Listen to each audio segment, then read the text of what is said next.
ড্রামাটির শুরুতেই আমরা একটি অপারেশন থিয়েটারে কাউকে অপারেশন করতে দেখি, যেখানে ডাক্তার জিয়াং নামের একটি মেয়ের মা বাবাকে বাঁচানোর সবটুকু চেষ্টা করছিল। কারণ কিছুক্ষণ আগেই জিয়াং এর মা বাবার গাড়িটা খুব বাজেভাবে অ্যাক্সিডেন্ট হয়ে গিয়েছে, কিন্তু জিয়াং কোনোভাবে সেখান থেকে বেঁচে গিয়েছে।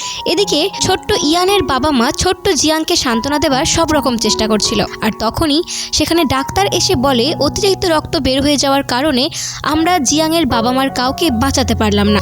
যেটা শুনে তখন ছোট্ট জিয়াং এর পায়ের নিচ থেকে মাটি সরে যায়। এদিকে জিয়াং এবং ইয়ানের বাবা মা একে অপরের খুব ভালো বন্ধু ছিল, যার কারণে জিয়াং এর বাবা মা মারা যাবার পর জিয়াং ইয়ানের বাবা মার কাছেই আস্তে আস্তে বড় হতে থাকে। কিছুদিন পর হঠাৎ করে জিয়াং অসুস্থ হয়ে পড়লে তখন ডাক্তার ইয়ানের মা বাবাকে বলে জিয়াং এর বাবা মা হঠাৎ করে মারা যাবার কারণে জিয়াং ওই বিষয়টা নিয়ে খুব ভয় পেয়ে গিয়েছে, আর সে ওই ঘটনাটা এখনো ভুলতে পারছে না, যার কারণে এই ঘটনাটা মানসিকভাবে জিয়াং এর ব্রেনে আঘাত হানতে পারে। এই জন্য জিয়াং এরপর থেকে মাঝে মধ্যেই ঘুমের মধ্যে হাঁটতে শুরু করবে, কোনো কিছুর ওপর সে বেশিক্ষণ মনোযোগ দিতে পারবে না। যেটা শুনে তখন ইয়ান জিয়াং এর জন্য মনে মনে প্রমিস করে আর বলে আমি তোমাকে কখনোই একা ছেড়ে যাব না, সবসময় আমি তোমার খেয়াল রাখবো। এরপর আমাদের জিয়াংকে দেখানো হয় যে কিনা এখন অনেক বড় হয়ে গিয়েছে, আর সে তার ক্রাশ কিম নামের একটি ছেলের সাথে রেস্টুরেন্টে বসেছিল, যাকে সে অনেক পছন্দ করত।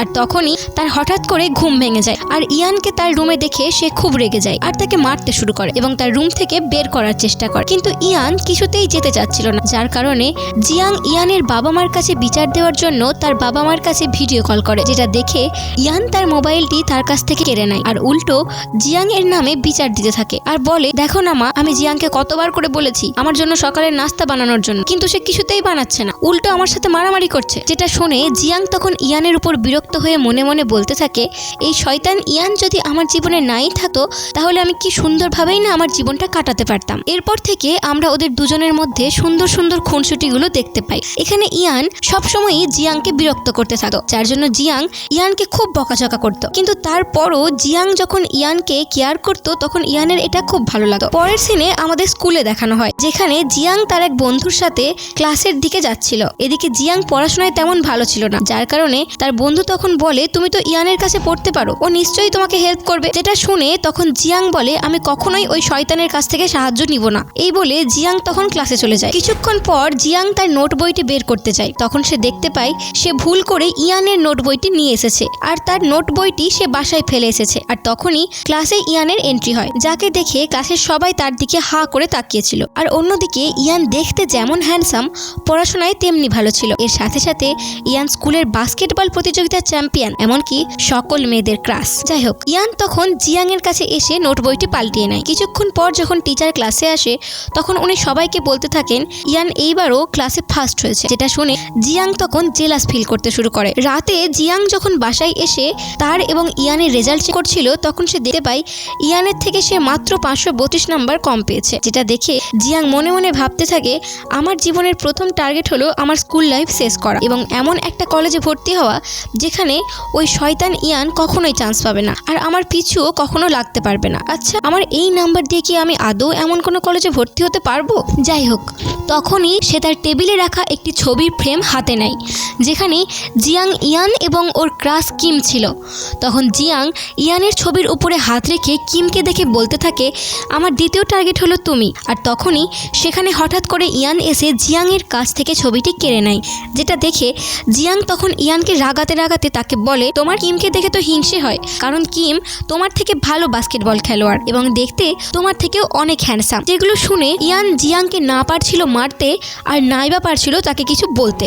পরদিন যখন কিম হঠাৎ করে তাদের বাসায় চলে আসে, যেটা দেখে জিয়াং তখন খুব খুশি হয় আর তার জন্য খাবার নিয়ে আসে, যেটা খেয়ে কিমের অনেক ভালো লাগে এবং জিয়াং এর হাতের প্রশংসা করতে থাকে সে। কিন্তু এই সব কিছু দেখে ইয়ান ভেতর থেকে খুব জেলাস ফিল করছিল। পরের সিনে স্কুলের বাস্কেটবল খেলা দেখানো হয়, যেখানে কিম এবং ইয়ান একই টিমে বাস্কেটবল খেলছিল আর তাদের দুজনের খেলা দেখতে জিয়াং সেখানে এসেছিল। তখনই সেখানে থাকা একটি মেয়ে জিয়াংকে দেখে বলতে থাকে আরে ইয়ান ইয়ান আর তুমি একই বাসায় থাকো না? তোমরা তো দুজন একে অপরের খুব ভালো বন্ধু হও। যেটা শুনে সেখানে থাকা সকল মেয়েরা এবার জিয়াং এর কাছে ইয়ানের ব্যাপারে জিজ্ঞাসা করতে শুরু করে। আর ওরা সবাই ইয়ানকে ইমপ্রেস করতে চাচ্ছিল, সবাই ইয়ানের জন্য পাগল ছিল। তখনই সেখানে লুই নামের একটি নতুন মেয়ে আসে, আর সব মেয়েদের ইয়ানকে ইমপ্রেস করা নিয়ে তাদের এত আগ্রহ দেখে লুই খুব হাসতে শুরু করে এবং ইয়ানকে নিয়ে মজা করতে থাকে। কিছুক্ষণ পর যখন লুই ইয়ানকে দেখতে পায় তখন তার মনেও ইয়ানের জন্য পেখম উঠতে শুরু করে, যার কারণে লুই তখন ইয়ানের কাছে এসে ইয়ানকে বলতে থাকে,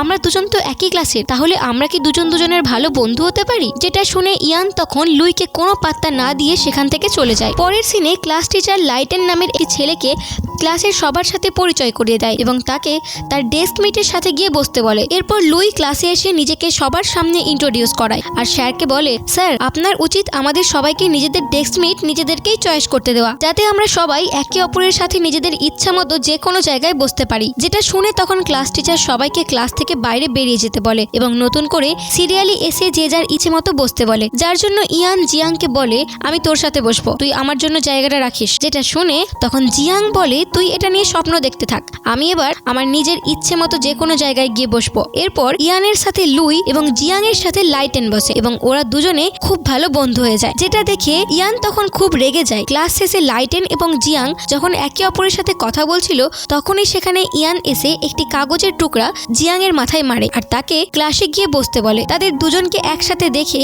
ইয়ান রেগে তাদের দুজনের মাঝখান দিয়ে সেখান থেকে সরাসরি ক্লাসে চলে যায়। এরপর যখন ক্লাস টিচার সবাইকে টেস্ট এক্সামের রেজাল্ট দেয় তখন জিয়াং দেখতে পায় তার রেজাল্ট বরাবরের মতোই খারাপ হয়েছে, যার জন্য তার মনটা খুব খারাপ হয়ে যায়। যেটা দেখে তখন লাইটেন বলে, তুমি এই সামান্য ব্যাপারটা নিয়ে এত মন খারাপ করছো? আমার ডাক্তার তো আমাকে বলেছে আমি নাকি বেশি দিন এই পৃথিবীতেই থাকবো না, তাও তো আমি এই বিষয়টা নিয়ে একটু মন খারাপ করছি না। যেটা শুনে জিয়াং পুরো স্তব্ধ হয়ে যায়। সে এরপর লাইটেনকে কি বলবে সেটাই সে খুঁজে পাচ্ছিল না। আর এখানেই সিন কাট হয়ে যায়। পরের সিনে জিয়াং ঘুমের মধ্যে হাঁটে হাঁটে জানালা অবধি চলে আসে। তখন সেখানে হঠাৎ করে ইয়ান এসে জিয়াংকে ধরে আবারও তার বিছানায় শুইয়ে দেয় এবং নিজে ফ্লোরে ঘুমিয়ে পড়ে। সকালে যখন জিয়াং ঘুম থেকে ওঠে তখন সে ইয়ানকে আবারও তার রুমে ঘুমাতে দেখে খুব রেগে যায় এবং তাকে মারতে শুরু করে। এরপর জিয়াং যখন স্কুলে যায় তখন লাইটেন তাকে অঙ্কে সাহায্য করছিল, কিন্তু তারপরেও যখন জিয়াং অঙ্কটা বুঝতে পারছিল না তখন লাইটেন তাকে আবারও শুরু থেকে বারবার অঙ্কটা বোঝাচ্ছিল। তখন জিয়াং বাসা থেকে নিয়ে আসা লাইটেনের জন্য বিস্কিটগুলো তাকে দিয়ে দেয়। এদিকে কিম, জিয়াং এবং ইয়ান ওরা তিনজন মিলে একসাথে খাবার খেতে একটি রেস্টুরেন্টে আসে। তখন কিম বলে, আমাদের স্কুলের অ্যানিভার্সারির প্রোগ্রামে আমি সেখানে একটি গান গাওয়ার জন্য ভাবছি। তখন কিম জিয়াংকে জিজ্ঞাসা করে, তুমি কি নিয়ে সেখানে পারফরমেন্স করবে? যেটা শুনে তখন জিয়াং বলে, আমি পড়াশোনাতে এমনিতেই ভালো না এবং আমি কোনো জিনিস বেশিক্ষণ যাবৎ ভালো করে মনে রাখতেও পারি না, যার কারণে আমি স্কুলের প্রোগ্রামে কোনো পারফরমেন্স করব না। কিন্তু কিম তখন জিয়াংকে মোটিভেট করে আর বলে, তুমি চেষ্টা করে দেখো, নিশ্চয়ই তুমি পারবে। আর এই সব কথাগুলো ইয়ান তখন বসে বসে শুনছিল। পরের সিনে হঠাৎ করেই একদিন জিয়াং জানতে পারে লাইটেন হসপিটালে ভর্তি রয়েছে। যেটা শুনে তখনই জিয়াং লাইটেনকে দেখতে হসপিটালে চলে আসে, যেখানে তার সাথে লাইটেনের বাবার দেখা হয়। তখন লাইটেনের বাবা জিয়াংকে বলে, আমার ছেলের তুমি ছাড়া আর কোনো বন্ধুই নেই। লাইটেনের হার্টে এমন একটা রোগ হয়ে গিয়েছে জানো মা, যার কোনো চিকিৎসাই ডাক্তারদের কাছে নেই। যেটা শুনে তখনই জিয়াং লাইটেনের কাছে চলে আসে আর লাইটেনকে বলে, তুমি আমার খুব ভালো বন্ধু, কিন্তু তারপরও কেন তুমি আমাকে তোমার অসুখের কথাটা বলনি? যেটা শুনে তখন লাইটেন বলে, আমি তোমাকে আমার অসুখের কথাটি বলে কষ্ট দিতে চাইনি। তখন জিয়াং বলে, তুমি কোনো চিন্তা করো না, আমি ডাক্তারি নিয়ে পড়াশোনা করব যাতে আমার এবং তোমার রোগের কোনো একটা সমাধান খুঁজে বের করতে পারি। যেটা শুনে লাইটেন তখন মুচকি হাসে। যাই হোক, এরপর রাতে যখন জিয়াং ঘুমাচ্ছিল তখন সেখানে ইয়ান এসে বলতে থাকে, আমি আগে তোমাকে তোমার পড়াশোনার জন্য সবার কাছ থেকে আলাদা করে রাখতাম আর কখনোই আমি তোমার মনের ইচ্ছার কথা শুনতে চাইনি, তার জন্য আমি তোমার কাছে ক্ষমা চাচ্ছি, প্লিজ তুমি আমাকে ক্ষমা করে দিও। এদিকে জিয়াং এর অলরেডি ঘুম ভেঙে গিয়েছিল আর সে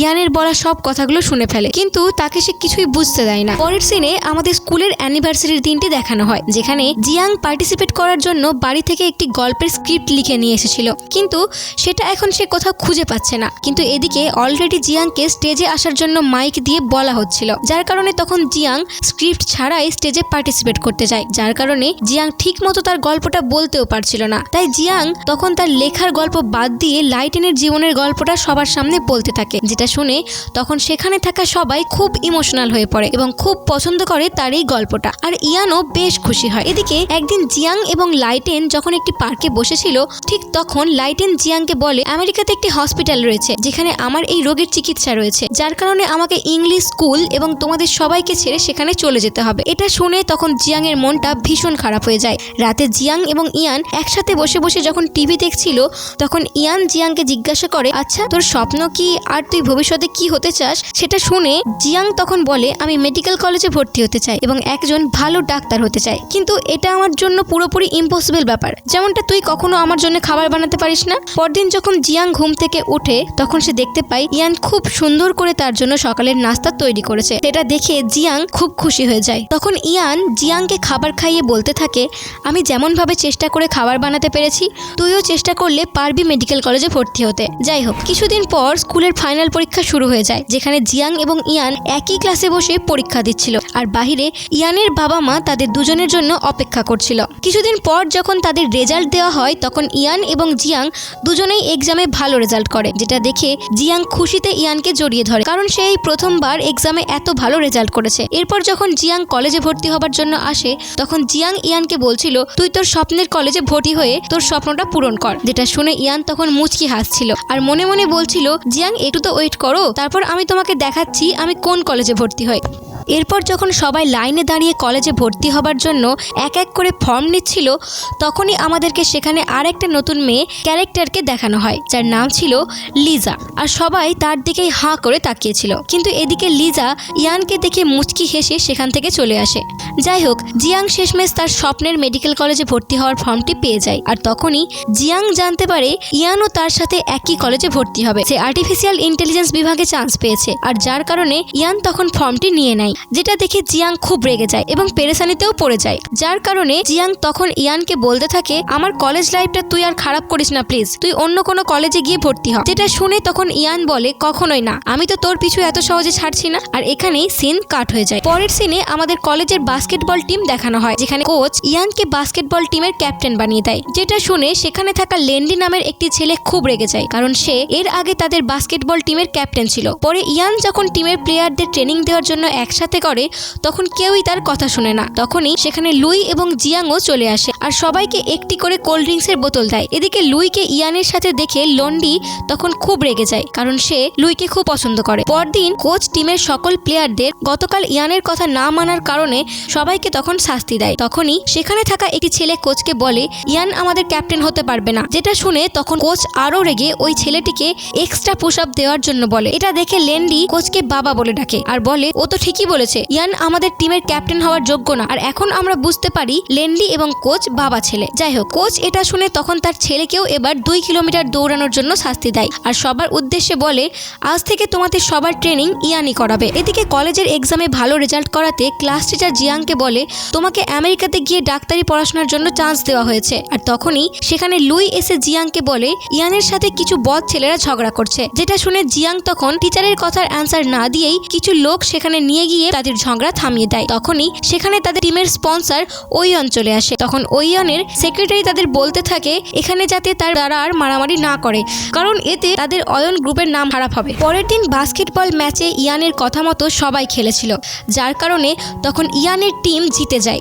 আর তখনই সেখানে ওইয়ন তার বোনকে নিয়ে চলে আসে। এখানে লিজা এবং ওইয়ন দুজন ভাই বোন ছিল। যাই হোক, এদিকে ওইয়ন শুধু জিয়াংকেই দেখছিল আর লিজাও তখন ইয়ানের দিকেই তাকিয়েছিল। ম্যাচ শেষ হবার পর যখন লিজা ইয়ানকে ফুল দিতে যায়, তখন ইয়ান সেটি নেয় না, কিন্তু তারপরও লিজা ইয়ানকে তাদের সাথে ডিনার করার জন্য বলে, কিন্তু ইয়ান এটাও মানা করে দেয় আর সেখান থেকে উঠে চলে আসে। এদিকে জিয়াং ওইয়নের কোম্পানিতে একটি চাকরি পেয়ে যায়। সেখানে জিয়াং ওইয়নের পার্সোনাল অ্যাসিস্ট্যান্ট হিসেবে থাকবে। এই কথাটা যখন ইয়ান জানতে পারে, তখন সে জিয়াংকে সরাসরি বলে চাকরিটি না করার জন্য। যেটা শুনে তখন জিয়াং খুব পেরেশানিতে পড়ে যায়। এদিকে তখন জিয়াং এটাও জানতে পারে তাকে আমেরিকাতে গিয়ে ডাক্তারি পড়ার যে চান্সটি দেওয়া হয়েছিল, সেখানে তার বদলে অন্য একটি মেয়েকে আমেরিকাতে পাঠিয়ে দেওয়া হয়েছে। যেটা শুনে জিয়াং তখন খুবই কষ্ট পায় আর তার সব স্বপ্ন এক মুহূর্তেই ভেঙে যায়। এদিকে এই কথাটা যখন ওইয়ন জানতে পারে, তখন সে জিয়াংকে আমেরিকাতে একটি প্রজেক্টের কাজের জন্য পাঠাবে বলে তাকে জানায়। আর সেখানে সে কাজের সাথে সাথে তার ডাক্তারি পড়াশোনাটাও চালিয়ে যেতে পারবে।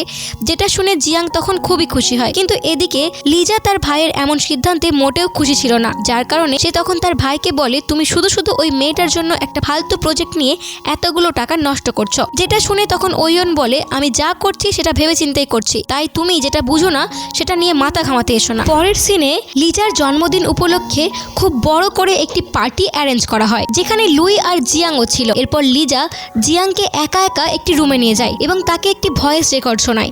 আর এখানে আমরা ভয়েস রেকর্ডের কথা অনুযায়ী বুঝতে পারি ইয়ানের বাবা মাই জিয়াংয়ের বাবা মাকে গাড়ি অ্যাক্সিডেন্ট করে মেরে ফেলেছে। যাই হোক, লিজা তখন প্রমাণস্বরূপ তাকে একটা পেপারও দেখায় আর তাকে বলে, ইয়ানের পরিবার তোমার শত্রু আর তুমি কিনা তাদের সাথেই থাকছো। এটা শুনে জিয়াং তখন কান্না করতে করতে সেখান থেকে নিচে নেমে আসে আর প্রচুর পরিমাণ ড্রিঙ্কস করে, যার কারণে জিয়াং তখন সেখানেই অজ্ঞান হয়ে যায়। তখন লুই ইয়ানকে ফোন করে এখানে আসতে বলে। কিছুক্ষণ পর যখন ইয়ান এখানে আসে তখন জিয়াংকে এমন অবস্থায় দেখে ইয়ান লিজাকে বলে, তোমাকে বাহির থেকে দেখতে যতটা মাসুম মনে হয় তুমি ভিতর থেকে এর চেয়েও বড় শয়তান। এটা বলে ইয়ান জিয়াংকে কোলে করে নিয়ে সেখান থেকে চলে আসে। বাসায় এসে যখন জিয়াংয়ের জ্ঞান ফেরে তখন সে ইয়ানের সাথে ঝগড়া শুরু করে আর ইয়ানকে বলতে থাকে, তোমার বাবা মাই আমার বাবা মাকে মেরে ফেলেছে। আর রাগে জিয়াং ইয়ানকে আরো অনেক কথা শুনিয়ে বাসা থেকে বেরিয়ে যায়। কিন্তু বাসা থেকে বের হবার আগে জিয়াং ভুল করে, তার মোবাইলটা বাসায় রেখে ইয়ানের মোবাইলটা নিয়ে চলে আসে।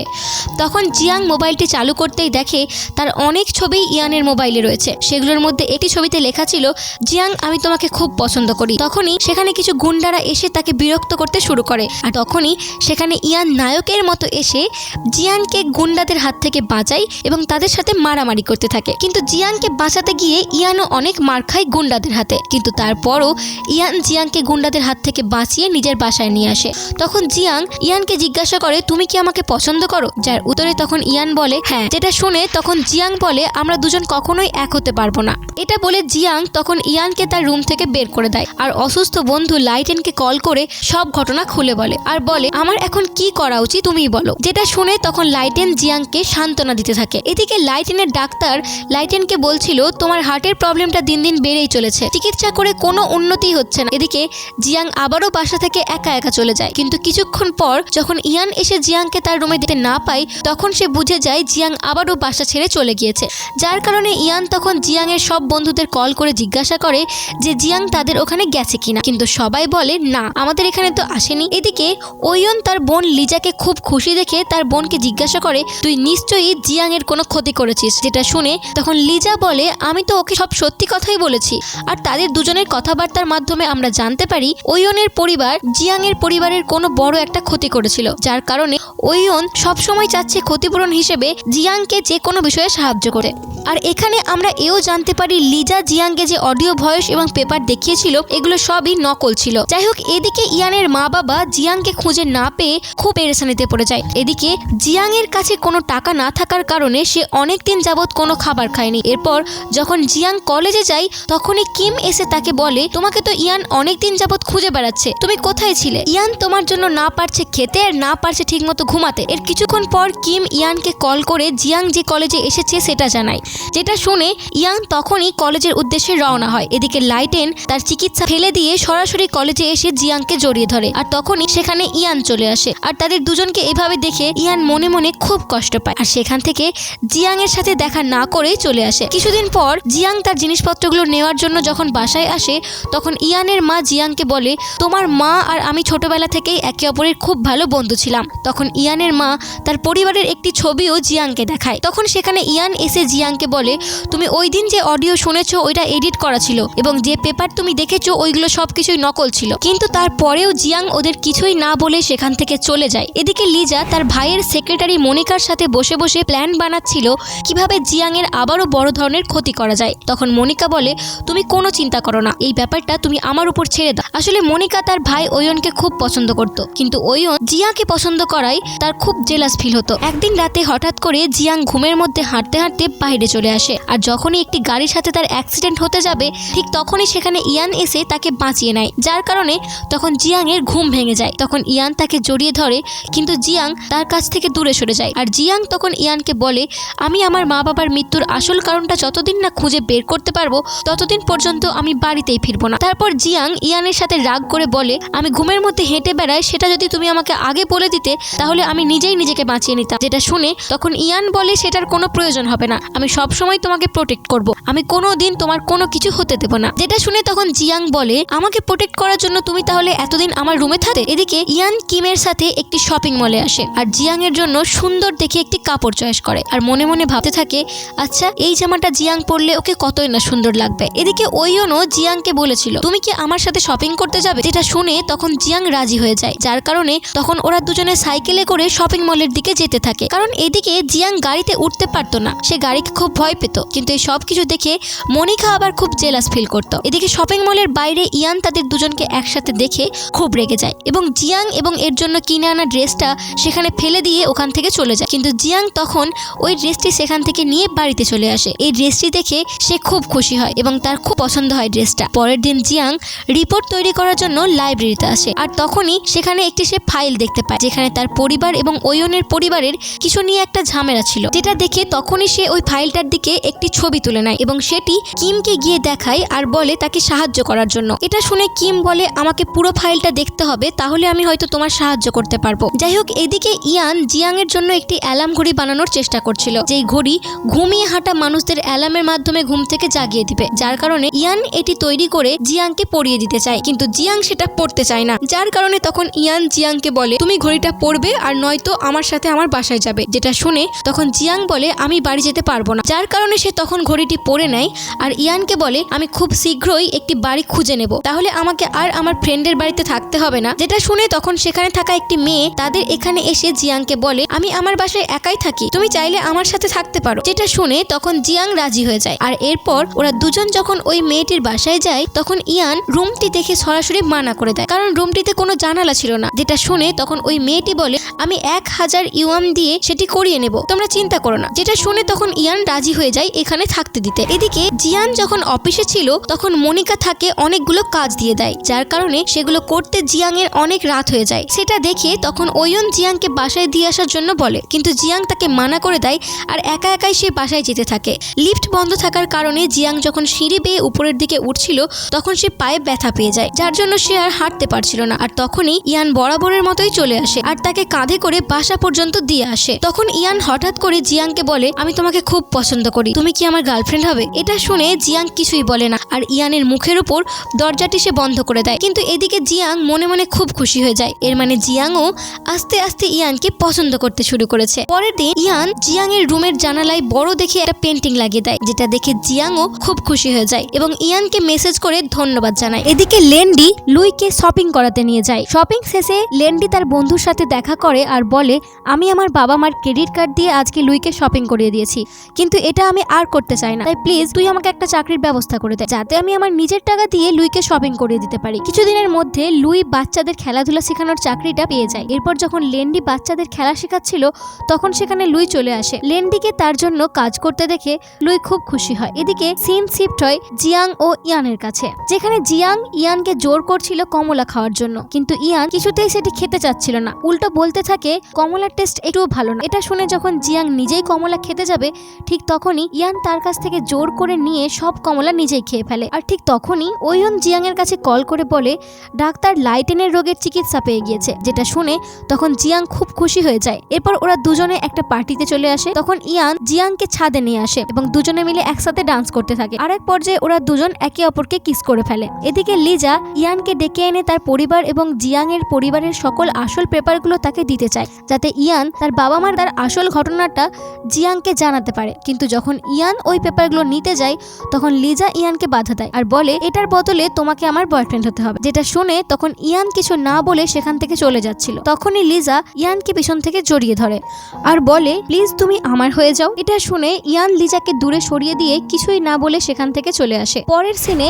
ইয়ান এবার জিয়াংকে একটি রিং দিয়ে প্রপোজ করে আর বলে তুমি কি আমার গার্লফ্রেন্ড হবে? যেটা দেখে তখন জিয়াং বলে কখনোই না, তোর মতো শয়তান আমার বয়ফ্রেন্ড হবে কোনোদিনও না, ভালো হয়ে দ্বিতীয়বার চেষ্টা করে দেখ। এটা বলে জিয়াং তখন ইয়ানের হাত থেকে আংটিটি নিয়ে সেখান থেকে চলে যায়। এদিকে জিয়াং নিজেই একটা দোকান চালু করে যেখানে লুই তাকে সব রকমের সাহায্য করে এবং তাদের দোকানটিও বেশ ভালোভাবে চলতে থাকে, যার জন্য সেখানে কিম এসে তাকে একটা ফুলের তোড়া দিয়ে শুভেচ্ছা জানায় এবং লাইটেনও একটি কেক নিয়ে এসে জিয়াংকে শুভেচ্ছা জানায়। পরের সিনে লিজা আবারও জিয়াংকে নকল রেকর্ড এবং প্রমাণস্বরূপ কিছু পেপার দেখিয়ে বলতে থাকে ইয়ানের পরিবারই তোমার বাবা মাকে হত্যা করেছে, তুমি আমার কথাটা বিশ্বাস করো। আর তখনই সেখানে ওয়ন এবং ইয়ান চলে আসে। তখন ওয়ন জিয়াংকে আসল ভয়েস রেকর্ডটি শোনায় আর বলে ইয়ানের পরিবার তোমার পরিবারকে হত্যা করেনি, আসলে ওই দিন আমার বাবা ড্রিঙ্ক করে গাড়ি চালাচ্ছিল, তখন তোমার বাবা আমার বাবাকে বাঁচাতে গিয়েই তার নিজের গাড়ির কন্ট্রোল হারিয়ে অ্যাক্সিডেন্ট করে ফেলে, যার কারণে তখন তোমার বাবা মা মারা যায়। আর এখানেই সিন শিফট হয়ে যায়। পরের সিনে আমাদের 1 মাস পরে দেখানো হয় যেখানে লুই জিয়াংকে সাজিয়ে দিচ্ছিল,